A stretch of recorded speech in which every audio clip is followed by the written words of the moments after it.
So in this video, we will continue our discussion with the topic avian tuberculosis.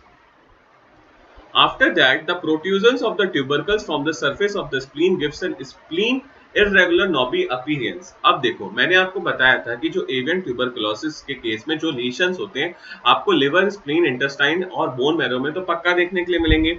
तो spleen के case में क्या है, ये जो ट्यूबरकल्स हैं बेसिकली क्या करते हैं, प्रोट्रूड आउट हो जाते हैं from the surface of the spleen, जिसकी वजह से स्प्लीन को एक इररेगुलर नॉबी अपीयरेंस मिलती है। ठीक है, moving on, in the gross lesions, the walls of the intestine is always studded with the similar irregular lesions, eventually ulcerate. Bone marrow of the long bones of the legs usually contains a tubercle nodule of pale yellow in color and vary in size and number. One of them is the characteristic of the avian tuberculosis. The lungs less frequently affected in the chicken, but in waterfowls they are commonly affected. सो देखो भाई, हम लोग बात कर रहे थे about the gross lesion, so उसी में आगे बढ़ते हैं। So simply the walls of the intestine is always studded with similar irregular lesions which eventually ulcerate. Basically जो भी एनिमल और बर्ड्स एवियन ट्यूबरकुलोसिस से सफर करते हैं, वहां पे क्या है, उनकी जो इंटेस्टाइन होती है ना, उन इन्फेक्टेड एनिमल्स और बर्ड्स की, वो हमेशा कवर रहती है विद सम इरेगुलर लीशंस, और ये लीशंस इवेंचुअली अल्सरेट कर जाते हैं। ठीक है, after that, the bone marrow of the long bones of the legs usually contains the tubercle nodules, which is pale yellow in color and vary in size and number, and one of the characteristic of the avian tuberculosis. Basically जो भी animal और birds avian tuberculosis से सफर करते हैं, वहाँ पे उनकी जो लॉन्ग बोन्स के बोन मैरो है, वहाँ पे ट्यूबरकल नोड्यूल्स होते हैं जो कि पेल येलो इन कलर होते हैं, और उनका साइज और नंबर वेरी करता रहता है। And this is one of the characteristic feature of the avian tuberculosis. ठीक है, after that the lungs are less frequently affected in the case of a chicken, but in the case of a waterfowls they are commonly affected. Chickens के case में क्या होता है, अगर avian tuberculosis से infection है तो वहां पे लंग्स का इन्वॉल्वमेंट बहुत कम देखा गया है, but it is more common in the case of waterfowls. ठीक है, So these are the gross lesion pictures of an animal suffering with the avian tuberculosis। और यहाँ पे आप देख सकते हो कि यहाँ पे कितने सारे tubercles पूरी बॉडी में, पूरे ऑर्गन्स में बने हुए हैं, which are irregular in shape and size. In this picture also you can see that in the intestine of a bird you can see that there are number of the tubercles which are present and indicative of the avian tuberculosis. Now moving on, we will discuss about the histopathology of the avian tuberculosis infection. So simply the tubercle is closely packed and a collection of a pale staining cells with a vesicular nuclei. The typical tubercle with a center zone of a necrosis with the presence of a bacilli and the infiltration of a macrophages, epithelioid cells and giant cells, and encapsulation of the tubercle with the fibrous tissues. The calcification of the tubercle occurs only rarely in the case of a fowl. Amyloid-like degeneration can be seen in the visceral organs. So देखो भाई, अब हम लोग बात करेंगे about the histopathology of a avian tuberculosis infection. So simply the tubercle is closely packed collection of the pale staining cells with a vesicular nuclei. देखो, मैंने आपको बताया था कि जो भी बर्ड और एनिमल एवियन ट्यूबरकुलोसिस से सफर करेंगे, वहां पे आपको क्या देखने के लिए मिलेगा, ट्यूबरकल फॉर्मेशन। ठीक है, तो ये जो ट्यूबरकल्स होते हैं ये क्लोजली पैक्ड होते हैं, और इनका क्या है, पेल स्टेनिंग सेल्स इनमें प्रेजेंट होते हैं, और साथ ही साथ इनके पास वेसिकुलर न्यूक्लियाई होता है।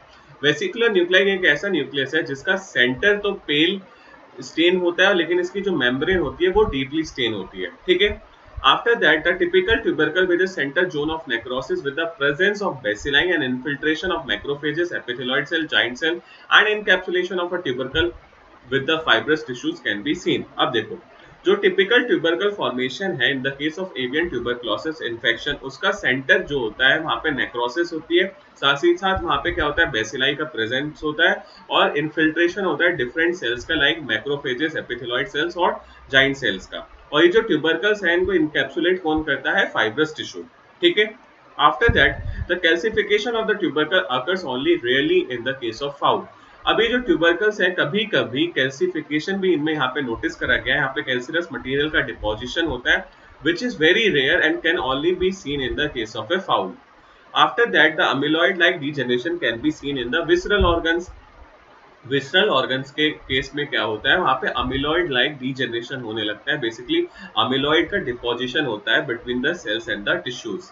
ठीक है, So now moving on, we will discuss about the diagnosis of the avian tuberculosis. So simply one can go for study of gross lesions, demonstration of organism by acid fast staining, cultural isolation and identification, which is a definitive diagnosis. Immunological test can be performed like tuberculin test, rapid agglutination test and the ELISA. Under the tuberculin test, the avian tuberculin is injected into the one wattle. If positive, it becomes hot, soft, edematous and the swelling of the wattle can be noticed after the 48 hours. सो देखो भाई, अब हम लोग बात करेंगे about the diagnosis. So simply diagnosis के लिए आपको क्या करना है, सबसे पहले किसी भी सस्पेक्टेड एनिमल और बर्ड की आप ग्रॉस लीशंस की स्टडी कर सकते हो. You can also go for the demonstration of organism by the acid fast staining.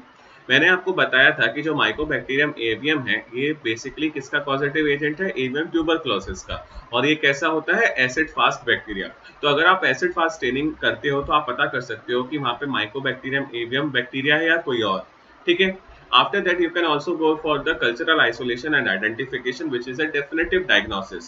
Simply आपको क्या करना है कि किसी भी suspected animal और bird से सैंपल कलेक्ट करना है, बैक्टीरिया को आइसोलेट करना है, उसको आइडेंटिफाई करना है कि माइकोबैक्टीरियम एवियम है या कोई और bacteria, and this is the definitive diagnosis in the case of avian tuberculosis infection. ठीक है. आप इम्यूनोलॉजिकल टेस्ट भी परफॉर्म कर सकते हो like tuberculin test, rapid agglutination test और लाइक एलिसा. ठीक है. अब बात करते हैं ट्यूबरकुलिन टेस्ट की. तो simply the avian tuberculin is injected into one bottle. If it is positive, then the hot, soft, edematous swelling of the wattle can be noticed after 48 hours. देखो, अगर आपको ट्यूबरकुलिन टेस्ट परफॉर्म करना है इन अ suspected bird, तो simply आप क्या करोगे, एक प्यूरिफाइड प्रोटीन लोगे जिसको हम एवियन ट्यूबरकुलिन कहते हैं, उसको एक बॉटल में इंजेक्ट कर दोगे. अगर वो सस्पेक्टेड बर्ड पॉजिटिव है फॉर द इन्फेक्शन, तो वहां पे क्या होगा, हॉट, सॉफ्ट और एडिमेटस स्वेलिंग हो जाएगी बॉटल की. ठीक है. Which can be noticed after the 48 hours. ठीक है. So with this we have completed the topic avian tuberculosis. I hope you understand it well.